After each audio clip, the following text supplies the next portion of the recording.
Με το βλέμμα στραμμένο στη Ρωσία αλλά και στις ενστάσεις της Τουρκίας για την ένταξη της Φινλανδίας και της Σουηδίας στο ΝΑΤΟ, ο Τζο Μπάιντεν στήριξε απερίφραστα τα σχέδια των δύο ηγετών από τις δύο σκανδιναβικές χώρες. So let me be clear.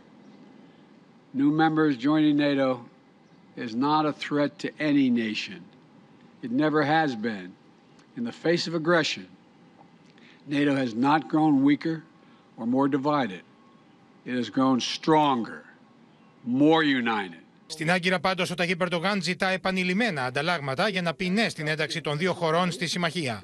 Bir ülke hayır derse NATO ittifakı içerisinde ne yapamazlar?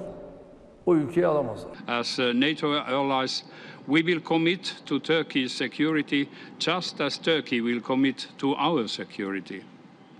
We take terrorism seriously. We are right now having a dialogue with all NATO member countries, including Turkey, on different levels to sort out any issues at hand. Στη Μόσχα, το Υπουργείο Εξωτερικών βάζει στο στόχαστρο την Ουάσιγκτον και την κατηγορεί πως κρύβεται πίσω από τα σχέδια των δύο σκανδιναβικών χωρών. Η Σουηδία δεν έχει μπει καν στο ΝΑΤΟ και οι Αμερικανοί ήδη δίνουν οδηγίες στις σουηδικές αρχές για το τι θα πούν στο λαό.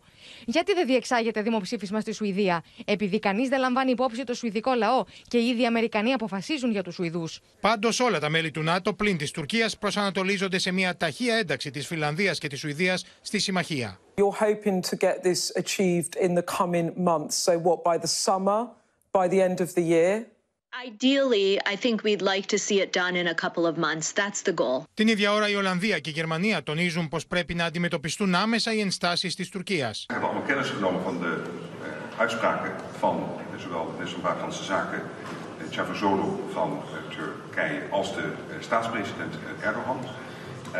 Die Gespräche zijn intensiv op dit moment aan de gang. Identifizieren, wenn wir einen allgemeinen Willen, einen General Will der NATO, dann ist es, dass Finnland und Schweden jetzt auch schnell Mitglied werden sollen.